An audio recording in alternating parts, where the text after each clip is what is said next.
Hello, everybody, and welcome back to the Bolt Report YouTube channel. The Tampa Bay Lightning have defeated the Toronto Maple Leafs in Game 7, and they are moving on to round number 2. As always, my name is Jake Ricker. Alongside me is my co-host, as always, Michael Wax. Michael, Lightning are moving on to round 2.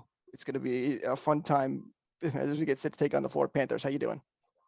It's going to be great. We're seeing a rematch of the series that we saw last year. And if it's anything like the series last year, then I think both fan bases can be well assured that this is going 6 or 7 games. And we've got a special guest to give his opinions on the Florida Panthers side of things. So I can't wait to get going. Absolutely. So joining us from the airport, he's making some time for us. It's the one and only Big Will Levingston. He's a big Florida Panthers fan. He's big in the sports industry. Will, thank you so much for taking some time to join us. How you doing?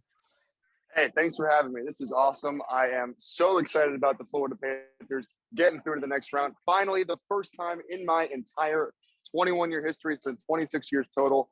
And this is the most excited South Florida's ever been about the Panthers. And of course, me, myself, winning the President's Trophy and then breaking through and finally getting past the first round. That was huge for them, defeating the Washington Capitals in 6 games. I thought Washington was going to take that 7, but Florida is so good at coming back. No lead is safe against the Florida Panthers, and now we're getting set. We don't know the schedule just quite yet for this series, but it's expected to be the same as it was in the last round, just every other day. It's either going to start Monday or Tuesday. But first, let's talk about some of the previous games we had in the regular season between these two teams. And it was a pretty even one for the most part. 4 games played between these two. 2-2 was the record, just like it was with Toronto with the Lightning. Very even. Will, I'll ask you first. What do you take from the regular season between these two teams? Well, I actually had the opportunity to go to one of the games in Tampa, and Tampa won that. I think it was 3-2 or 2-1. It was a Brayden Point breakaway at the end to give Tampa the lead. But I think the first game that both of them faced was third game of the year.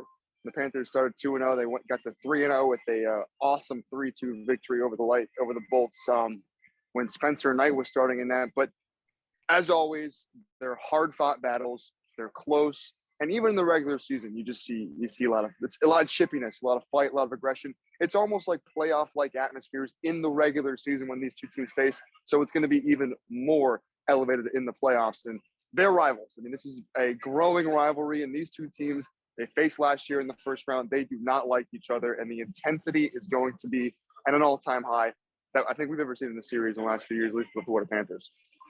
Michael, these were intense games that we had during the regular season. What are your thoughts? What are your takeaways? Is it going to matter at all? We say all the time the playoffs are a different beast. Does these regular season games mean anything? I think they mean something in terms of how you game plan. You know, the Lightning, or we'll get to this later, the Lightning will probably be without Brayden Point. We don't know the status of Aaron Ekblad for the Panthers. We don't know who's going to be in net because Sergei Bobrovsky has kind of struggled for the Panthers as well. Do they go with Spencer Knight in round 2 because he was good against the Lightning? Sergei Bobrovsky has been awesome this playoffs. He's been as good as advertised when we signed him. He will start every game in this series. So I'm glad you brought that up because it seems like it's more of a defensive issue than it has been a goaltending issue in round 1. Yes, absolutely. You've had, especially in game 1, Mackenzie Weegar has not had a great series. Ekblad, I mean, he's still just kind of rolling in and he's been a little rusty from his time off. And so far, it's definitely been Ben Sherratt defensively has really impressed me. He had an excellent series. But there are times when that's just kind of the way the Panthers play. They're an aggressive team, and that leads to turnovers and easy changes for the offense. And, of course, the Capitals with TJ Oshie, who had such a good series for the Capitals, and he was just honestly dominant in the offensive end. So I think the defense is certainly something to worry about. I think the Lightning will definitely be able to score goals, but it's not going to be necessarily the fault of Bob. He has had a great playoffs thus far. Do you think it's going to really help that you guys have Spencer Knight as the backup? You know, with the last 2 cup runs, we haven't had to use McElhinney, and hopefully we don't have to use Brian Elliott. But do you guys feel safe with Spencer Knight potentially as your backup? I mean, Spencer Knight is obviously so naturally talented, but you just worry about his experience in the playoffs. Obviously, last year he came in, and I was at that game 5 where he was his first playoff start, and the Panthers won 4-1, and he was just so excellent in that game. But I don't think it becomes a factor unless Bob gets hurt. I can't imagine. I don't know how. I mean, I guess it has to be pretty bad for them to bench Bob, but I think Spencer Knight, he's good as it kind of reminds me a little bit of the Dolphin in football with the Miami Dolphins situation with Tua Tagovailoa and Ryan Fitzpatrick, in the sense that Spencer Knight seems to be at his best when he just kind of comes in middle of the game. I mean, if he's starting, I wouldn't trust him as much as I would Bob. But if Bob is struggling and Spencer Knight comes in, then I trust Spencer Knight. But I think it would have to be Bob would have to play pretty poorly for them to make a switch mid-game or even mid-series. Well, we've seen what he's been able to do as well, and especially against the Lightning. I hate bringing that up, giving me flashbacks to 2019, but we know he can succeed and play really well. But, Will, let me ask you about the special teams, because when you look at the last series between the Panthers and the Capitals, the Panthers, who had one of the better power plays, I would say, in the regular season, struggled a lot against the Capitals. Do you say that is just Washington being such a good penalty killing team, or did Florida have some issues on the power play? The Lightning also do have a very good penalty kill as well. So it's going to be interesting to see how that plays out here in the second round. Right. Well, the Panthers had an excellent power play during the regular season, and truly it started off pretty bad. Like in the first couple of games of the series, Aaron Ekblad came back and he went straight to the first power play unit. And with him on the ice, it didn't look quite as strong. They had great. It was an awesome, what's the word? There were the passing and the entire setup on offense with the 5 forward power play that they ran throughout the end of the regular season with Claude Giroux and Carter Verhaeghe and Huberdeau and Barkov. And it wasn't the same with Ekblad in that lineup. But then once they went back to the 5 forwards, it looked a lot better. And they got really close those last few games of scoring a goal. A lot of great chances on net. It just kind of felt like the puck wasn't going their way. And at the end of the day, they finished 0 for 18 on the power play during that series. Still were able to win in 6 games. I think I would be surprised if they continue to struggle that badly in the next series. The goals will come. They'll start to fall. The puck will fall their way a little more. Hopefully, the next few games. I wouldn't be surprised if they score a power play goal in game 1 or 2. It'll happen soon. It's definitely improving and had gotten better as the series went on.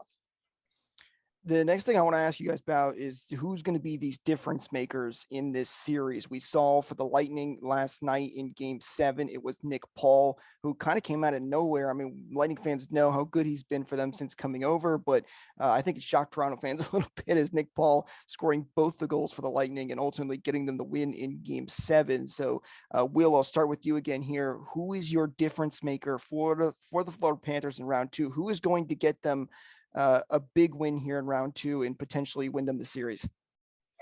Well, I mean, Carter Verhaeghe was like truly the MVP of the last series against the Capitals. I mean, he had 12 points, which leads the NHL. I mean, he scored 3 consecutive game-winning goals for Florida in their last 3 wins.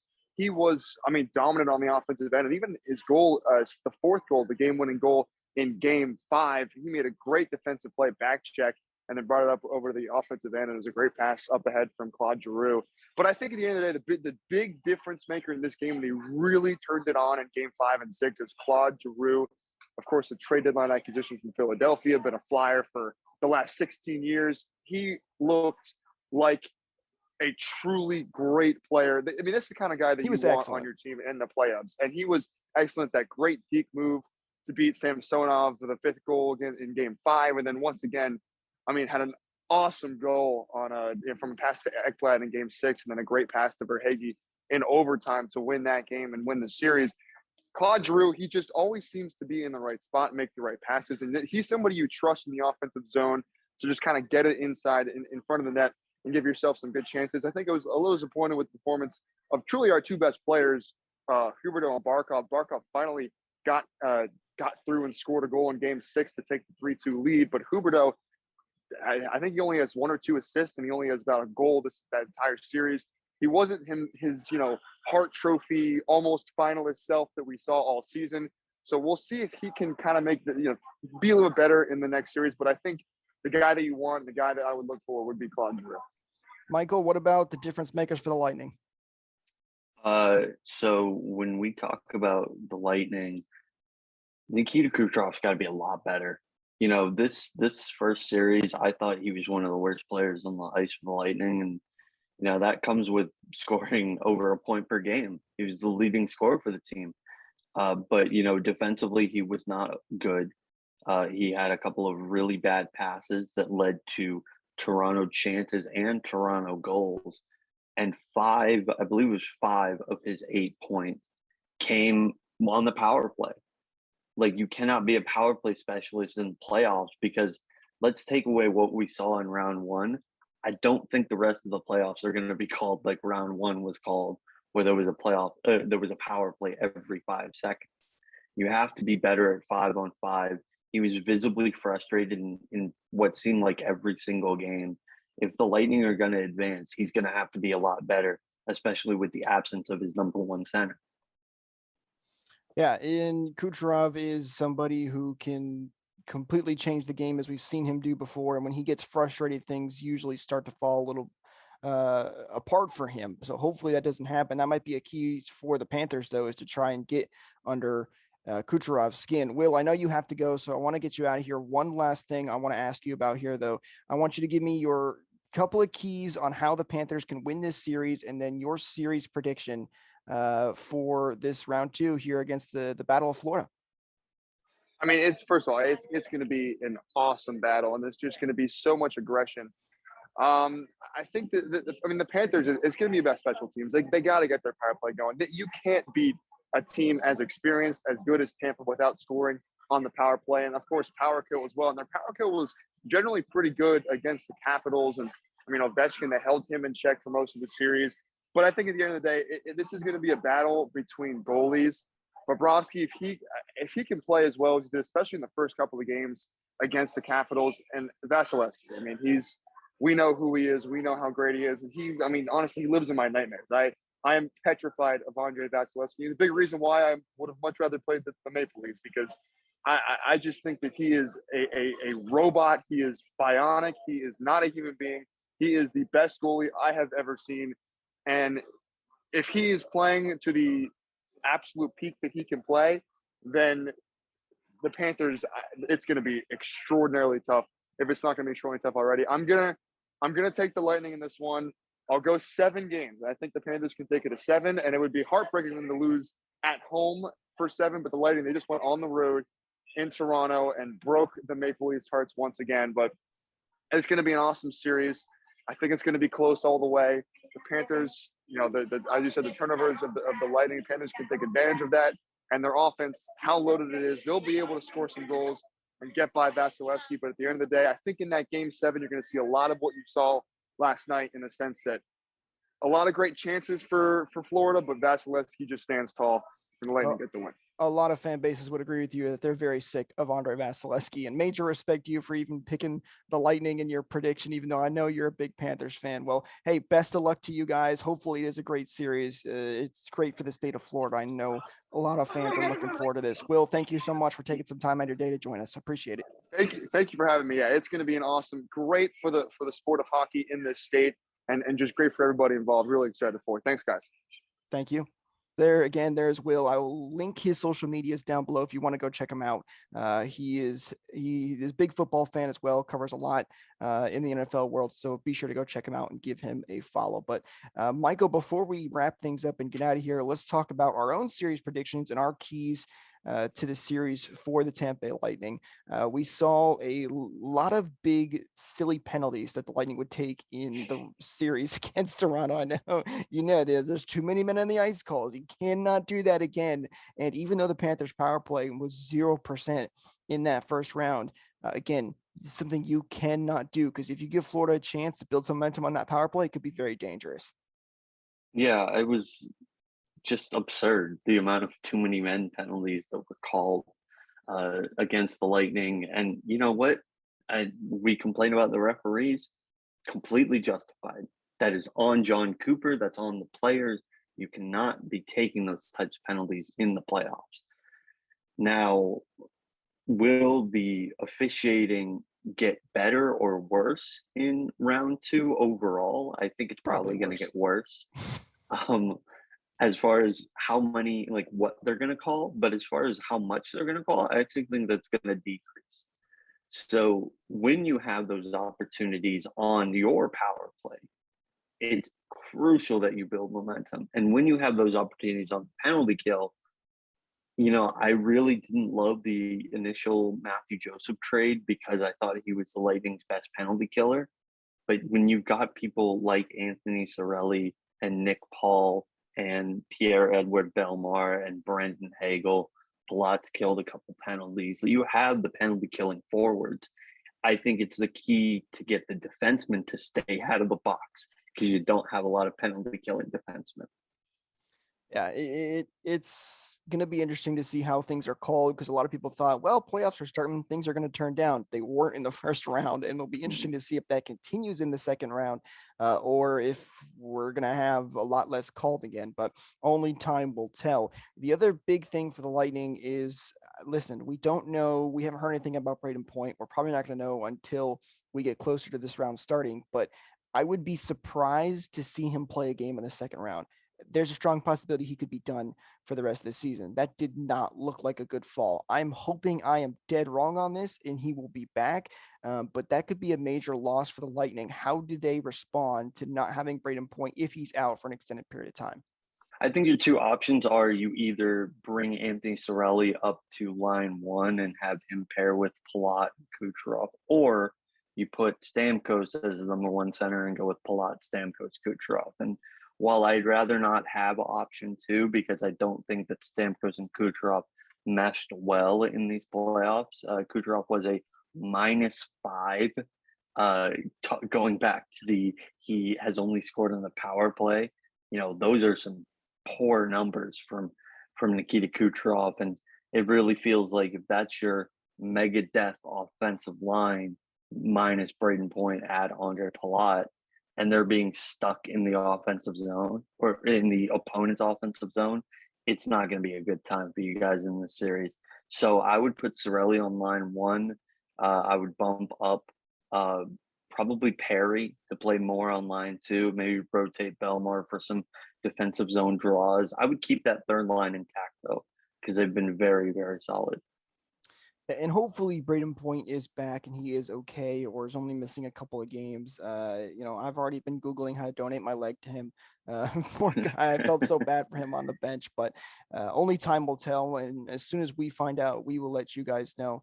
Don't forget to follow us on Twitter at @BulletReport_TB so you get all of the latest updates from us on everything Lightning. But one last thing, Michael, it's the best time. It's the favorite thing for us to do here at the end. Series predictions. Give it to me. What do you got for the series prediction for round number 2 against the Florida Panthers? The series is so difficult to predict. We don't know what the status of Brayden Point is. And Ekblad is out for the Panthers too. Keep that in mind. He's questionable. I think that's a major difference. We know Brayden Point's not going to play in game one. And if he does, it would be not miracle work if he does. But if he does, I think the Lightning will take this in 6. If he doesn't, I think the Panthers will take this in 7. He's so crucial to the Lightning's success that even though Will is terrified of Andrei Vasilevsky, they're gonna score goals, and it's a matter of having those defensive players that can shut down the Panthers. And Brayden Point is the defensive player on the Lightning, the defensive forward. So if they don't have him, you're gonna have a bad time, like you really are. And so if they have him, I think they could beat the Panthers. If not, I think the Panthers will advance to the conference finals. It's going to be a battle either way. It's going to be a tough series. Both these teams are very good. It's going to be a fun series. I cannot wait for it. With all that said, Lightning in 4. I'm kidding. That's the homer in me having some fun. But in all seriousness, I'm going with Lightning in 7. I think this is going to be another long series, which is not good for us Lightning fans and our heart rates. I know they were super high already in round 1. Just get ready. It's only going to get more intense from here. obviously having Brayden Point is going to make things a lot easier for the Lightning. But the only reason I have confidence in them that even if they don't have Brayden, I mean, we've seen the Lightning how many times now go on deep runs without some of their key players. They did it without Steven Stamkos in that first Stanley Cup run. And I know Brayden Point will be with this team all the way and give them the extra confidence boost that they need. We kind of saw it in Game 7. The team rallied behind Point and went out there and won that game. So hopefully he's back, though. Hopefully he's playing. Let us know what your series predictions are in the comments down below. We always love to hear what you guys have to say. Again, thank you so much for watching. Make sure you subscribe to the channel so you can miss out on more videos just like this one. Again, follow us on Twitter for more content. We're putting out new articles, recaps, previews, all that kind of good stuff out very, very soon. Also, if you enjoyed the video, please be sure to leave a like as well. It really helps us out. But thank you again, guys, for watching. And remember, your Tampa Bay Lightning are still your defending back-to-back Stanley Cup champions. Go Bolts. Go Bolts.